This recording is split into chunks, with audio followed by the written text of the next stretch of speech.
Welcome to the All About Pigeons podcast, brought to you by the All About Pigeons nonprofit organization, which is dedicated to promoting education and promotion of the pigeon hobby. Every week, a listener requests to drive our conversations about all things pigeons. Join me, Philip Fry, as we learn and share stories about these incredible birds and this ancient hobby. Today, we have with us Chad Ward. He is a returning guest on the show. We're going to be answering some listener questions all about racing pigeons. Chad is a longtime pigeon racer with many money wins from different one-loft races like the Hoosier, Florida Pigeon Derby, Big Andes, California Classic, Royal Club, and Sooner. He's the president of the Texas Center of Racing Pigeon Club. He's the president of the Northwest Florida Invitational Racing Pigeon Club. He is the owner of the Blue Angel Classic and the vice president of the Deep South Concourse. So, Chad, thank you so much for coming on and answering some of these questions for us today. Yes, sir. So let's get right into it. There's a long list of them. There's not really going to be much of an order, so we're going to be bouncing all over the place. And I want to start off with this one right here because this is something I hear a lot of. I have white pigeons, and it's always been kind of a curious thing. So they say, I haven't seen a lot of white pigeons in racing. Is there a reason for this? And I've heard some people say that, it's because they've had to be so inbred to get the white because they're actually grizzles, and you put them back on the parents so many times. What are your thoughts on this? Why don't you see white homers in a lot of these pigeon races? I like the white pigeons and I like the grizzles and everything else, but you don't see as many white pigeons because there's more blue bars, blue checks, dark checks. If there was as many white pigeons in the race as there was the other colors, you would see more white winners. I mean, that's the way I kind of feel. I mean, there is several pigeons that are good white pigeons that win, but there's more blue and blue checks and dark checks and other colors. That is why you don't see as many. You know what I mean? If you look at a race, say like the Hoosier, there's 3,000 or 4,000 birds up there. There's probably maybe 15 or 20 whites, pigeons. You know what I mean? Grizzles included. Maybe a few more, but there's more other colors than there is the whites. So they overpower them. So they're just not even being put in the beginning. They're not equally put in numbers. Because I have seen some champion racers that are white. They'll have the picture of the eye and the list of the champions, and I've seen some white ones, and they are few and far between. Do you think there is any truth behind just like maybe a loss of purity control to get to that white with some of these? I believe there's a certain gene that makes them white. It's got to have that white gene in it to make it to throw white. There's something there in the genetic makeup of it to make whites. And also, yeah, with families, I guess there's when people get into certain bloodlines and stuff, they're not typically scions and Van Loons and stuff like that. They already come with the color pattern. Yep. So in building the loft, should the breeders always be separate from the flyers? Yes, because some people have no choice but to fly some of what they breed out of. But I mean, if you have a good breeder, you don't want to let him out and a hawk get him or he gets lost or whatever. You know what I mean? Then you've lost what you've worked on to try to make as a breeder. I think you should have a separate breeding section than your racing section. But I mean, that's personal preference. Everybody has a preference. In off breeding seasons, you always keep your hens and cocks separated, or is it okay to keep them together throughout the year? If you keep them together, they're going to pair up, and then you go have eggs, and then the eggs will be fertilized. But I mean, if hens will pair up too and lay eggs, but they just won't be fertile. You know what I mean? So if you separate them, then you don't have a chance of having a mistake baby, and not getting him banded or whatever in the loft. Because I mean, pairs is going to pair up on the floor or any space that they can get to, like that. Your cocks ain't too much on pairing up together, but hens will. It's interesting. I never heard that before. When you have your birds together, should you always try to keep your young birds separated from your old birds, let's say in the flying section? I believe so. I mean, your younger pigeons is going to get beat up from your older pigeons because at a certain age, the older pigeons don't want nothing to do with them no more. They don't want to feed them, and till a young bird gets a little bit of age on him, he's still relying on his mom and daddy to feed him. and he may be going to somebody, somebody else in the loft, and they're not his mom or dad, and they don't want to do with him. So, they'll peck at him, then you got, he pecks his head or, gets a wound on him, and he's bothering, the rest of them in there. They don't want to be bothered to be fed and watered. A typical race loft, and it can be like scaled up or down, but the general setup would be you would have a breeding section and a flying section. A breeding section and a flying section. Most people have their young birds and old birds separated. You know what I mean? In the fly them in two different sections, and then have a breeder. So you'd actually have three sections. That's right, because you guys would have young bird fly, old bird Yep. fly, and then your breeding section. I guess even your breeding section you would split too for half the year, right? Mm-hmm. For the cocks and the hens then too. And what do you recommend for like square foot per bird when it comes to like size of the loft? Trying to think off the top of my head, but I think it's 1 cubic feet per pigeon. It would be a feasible loft. You know what I mean? So if you had 10 by 10 section, you could put 100 pigeons. So for your breeders, if you got some breeders from somebody, and the general rule is to not fly breeders if they're not from your loft, right? You don't fly those birds, correct? Yep, correct. So would you just have like an aviary or like a sun, like a little area for them to get outside and do baths and stuff on the outside of that loft? If you can put an aviary on the loft itself, I mean, they'll get out there and sun during the day, or they get some rain sometimes through the loft. I mean, pigeons like to take baths. They like sun. Sun will help with any, like a disinfectant, of the pigeons. It kind of like bakes it out of the feathers. If they get something on them, they feel better when they lay in the sun. Get some vitamin D and all that, from nature. The breeders, they actually need the vitamin D, right? Like to help them with the breeding. It does help, yes, sir. Vitamins is a big thing. I like to give my pigeons plenty of vitamins. I give several different vitamins in the feed, in the water, through minerals like the red cell or free choice minerals, or vitamins is important to make anything grow. Humans, animal, any kind of animals.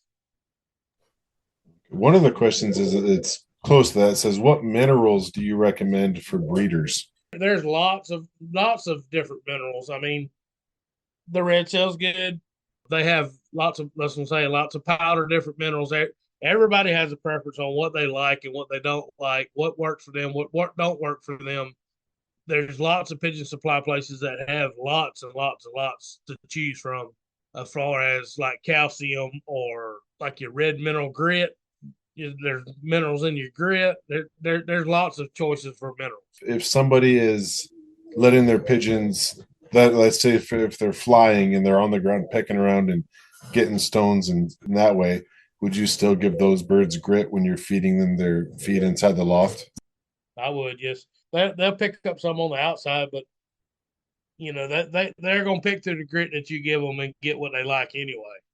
And the little sharp pieces that they like, they may not find it in the yard. They might find like a round pebble or something else, but the crushed up grit is what helps digest the food. You know what I mean? In their crawl, something sharp. Do you deworm your birds and how? I use the cattle Ivomec, and I give it in the bath water and in their drinking waters at least once a month. So how much are you doing for like a bath pan? Probably a teaspoon to about a gallon. Far as in the bath pan or in the drinker. And that's for breeders and for the flyers as well. Breeders and the flyers. Yep. Yeah, because you want to get rid of the internal parasites where there's nothing that gets in them that's harming them, to make them, keep them from growing, gaining weight, holding weight. The worms, it just ain't worms. I mean, the cattle worm or the Ivomec I use, it would get rid of the feather mites, any kind of internal parasite. And so even the breeders, even though they're not actually out flying, you'll still worm those just to make sure that nothing got into them. Just make sure nothing's got in there. I don't do it when they're feeding babies though, but just any other breeders I do. I don't like to give the Ivomec because it's pretty strong. because when they're feeding the water to the babies, the baby's immune system's not real developed yet. So I guess this kind of goes back to keeping the males and females, but this one says, should males and female flyers be separated, or can they be kept together? them there's gonna mate up too. You know what I mean? So you still got especially in your older birds, you're gonna have the risk of them having eggs, and they're gonna be fertile, and you just overlook them, and then next thing you know, you got babies at the wrong time of the year. I mean, some people breed all year, but most everybody separates them after they get done breeding till the next year. Do you practice any type of motivational like widowhood then when it comes to separating? I do in my old birds, yes sir. I pair them up, and fly them like that. I fly the hens or the cocks, depends on what they're in. If they're laid eggs or have babies or whatever. That's how I do it. And with a widowhood system, you have to have a special nest box. Is that correct? You have to have a nest box where you can lock one or out. On some of the widow hoods, you separate them and only let them in there at certain times. I mean, I keep mine together. My old bird team. I mean, I work a regular job myself, and I keep them in the loft together. They're free choice to go to their nest box or whatever. And lay eggs and do all that. I don't separate them like some people do on the double widow hood or the widow hood, or I guess you would call that natural is what I do. Yeah, I think some of those questions were about maybe could you explain the widowhood a little bit? I think they got the basic understanding. They're asking about like nest setups for widowhood. So could you explain just basically how the widowhood and widowhood works? First, you would mate them up, and then you would separate the hen from the cock. I mean, whenever you lawful them, you'd only flag your hens, and then you'd bring all your hens in, then you let all your cocks out. So then basically on like shipping day, you would let the hens go in there with the cocks for 2 or 3 hours, and then they get in their nest boxes and cuddle and all that other, and then you ship them to the race. But then whenever they come home from the race, you let them back together, for a few hours, and then you separate them again. You have cocks in one pen, hens in the other. And so then the other question is, what I think this is talking about, say they got some breeders. So once breeders are paired up, do you keep them paired together, or are you able to swap them later on with others? And I think this goes back to they've probably heard somewhere down the line that pigeons mate for life, and I know that it is a little bit more difficult with homers. But do you, once you have a pair, do you stay with that pair for just their ability to breed, or do you swap pairs around based on what you're looking for performance?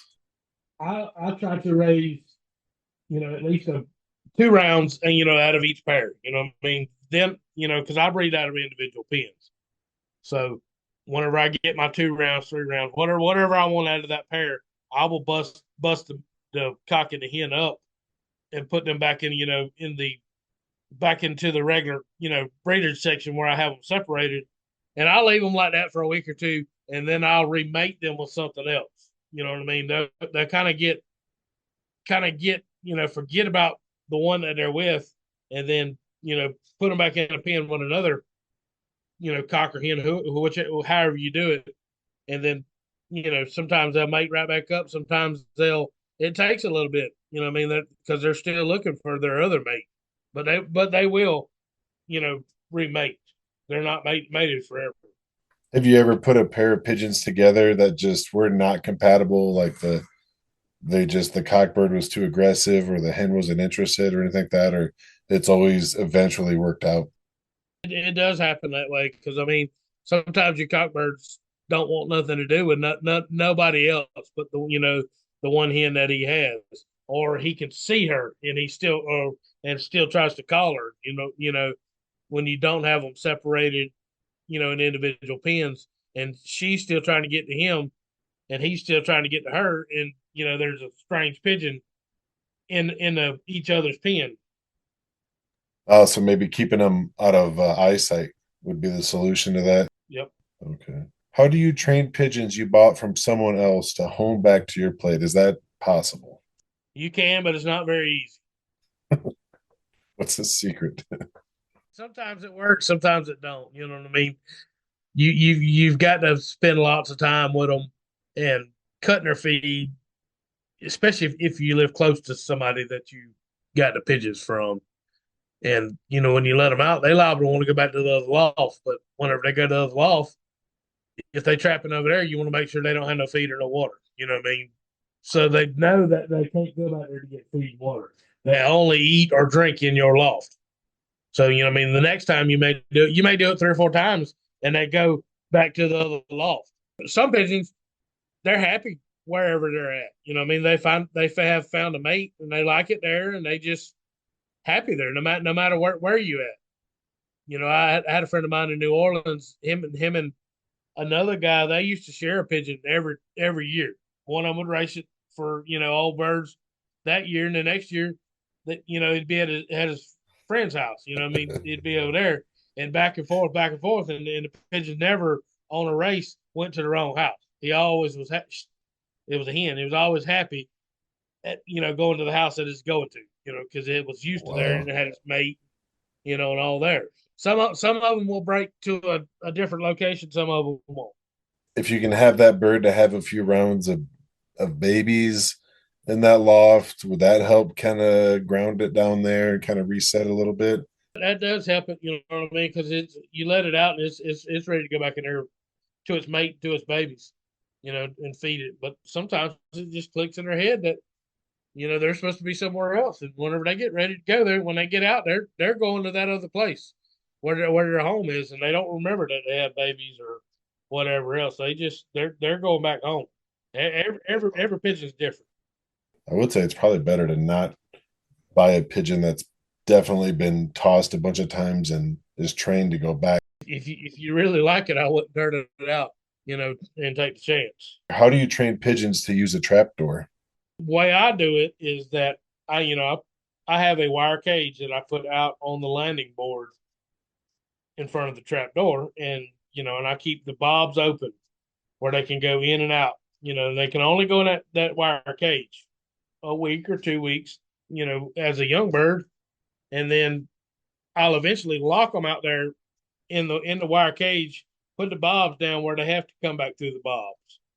And I do that for 2 or 3 weeks. And then I turn them loose. They know where home is then. They've been in that wire cage and they've looked around, they see where the house is, and by that time they're ready to be turned loose. But that's about the gist of me and my trap training is the first few times that I turn them out in their wire cage on the landing board, the bobs is up where they can just free go in and out. About a week of that, I start putting the bobs down where they have to learn to go through the bobs, because I mean it's a little different and it makes noise, and most of the time whenever you do that they'll just go right on through because they've been through it and it's nothing new to them. What age do you start putting them in that cage and training them on that? About a month old. Once you wean them, you can start putting them out there. Everybody weans at a different age. I mean, some pigeons is ready to go earlier, and they eat on their own, and some pigeons is still want the mom and dad to feed them at a month old. Some of them mature quick. When you're training for doing your releases, what are some of the distances that your first tosses are with your young birds? How far do you go for your first My tosses? my, my first toss of my young birds is about a mile, and I will only do that about twice. I like the pigeons, to get used to being in the basket, coming out of the basket, and after about a mile or two, I take them about a mile or two the first time for about 2 or 3 times, and that just teaching them to come out of the basket. Because I mean, once you turn them loose, they're still gonna fly. Because if you've got them offline at the house, they're used to flying around. They've done been that mile. Sometimes whenever you turn them loose at a mile, it's liable to take them 20, 30, 40 minutes to get home because I mean they're used to being out routing, and they've already been that mile. They know where they're at. They've been around the block several times and have seen where they've been. They're out playing. They feel good. My next toss after I've carried them a mile is 10 miles. Oh, so that's a jump. Okay. I like to jump mine because they get used to flying around the loft, a few miles. Sometimes they go 5 or 10 miles when they're loft flying. Then I believe myself that once you get them out there about 10 miles or so, the pigeons like I need to go home. You know what I mean? I don't really know where it is, but I think I know where it is. And they get heading that way, and then they get in the rhythm. Of you taking them down 10 miles, and then they get comfortable with it. Well, then the next time you carry them 20 miles, you go a little bit further. I like to stay at about 30 miles for several tosses, and then I'll jump on to 50. You know what I mean? Once you're at 50 miles, I believe you can carry them, 100, 200 miles or whatever. But I like to train a lot. Them 30 to 50 mile tosses, I'm liable to train them 15 or 20 times in them shorter, in that distance of tosses. So they have a lot of miles on them by the time they're going, to the 50 to the 100 miles or whatever. So how many tosses in a week would you say you do with some of these? Most of the time, I like to train, and if the weather's good in race season, I'll take them 30 to 50 miles every day for as long as the weather's good. Once I get them to 30 to 50 miles, I mean they're going every day. It's either that or they can law fly here at the house for hour to 2 hours. You can't really say I'm gonna go today, and it's storming. You can't really. You kind of have to play the weather too, on your training. I mean, some days the wind gets up really high. I mean, you can't train, or you can, law fly for a little bit at the house, or you can, take them down the road 10 miles and they come home. The pigeons get in a routine. Do you go in all four directions when you're doing your training? Where I live here at the house, we cannot go south. The Gulf of Mexico Oh, is right. the Gulf of Mexico is about 20 miles from my house. So, I mean, I have no, I'm not able to go south. I can go east or west, and north. When you're law flying the birds at the house, and if they want to come down or hang it on the rooftop, do you flag them up or do you just let them do that? I like for them to fly. Once they get out flying, law flying for at least an hour or so, I like for them to that's my ticket. I like for them to fly about an hour before I start taking them down the road. But our weather here at the house, some days it's hot. You know what I mean? Like today, it was right in the 90s and a lot of humidity.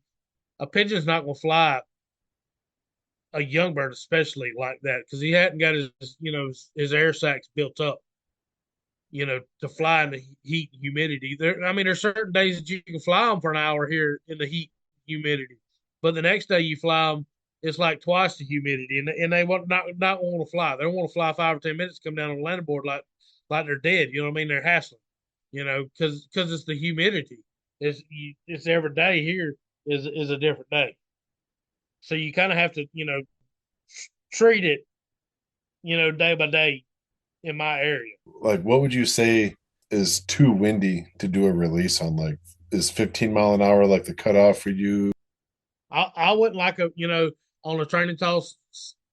The headwinds makes them work. You know what I mean. So you have to kind of find what you feel comfortable with on the wind. I can't. Everybody has a different preference on their weather.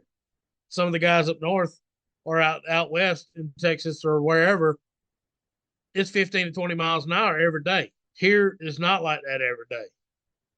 So I mean, every area is different, far as I mean, weather. I mean, some people don't have the heat. It's just what you have to adapt to. So I'm sure that some of these questions you've probably seen and heard multiple times, and you've been in this long enough that you've seen new fanciers coming into this. Are there any tips that you can kind of give to someone who's kind of coming into this that they don't need to reinvent the wheel? Is there any tips that you can give to them coming into pigeon racing that can kind of help them get started in the right direction? I believe there's lots of people in your area that have pigeons and will help you, and a lot of them will help you get started with a few pigeons, and you learn to do what you got, from your local guys. There's lots of guys that throughout the country are very, very willing to help a beginner and give some advice to them.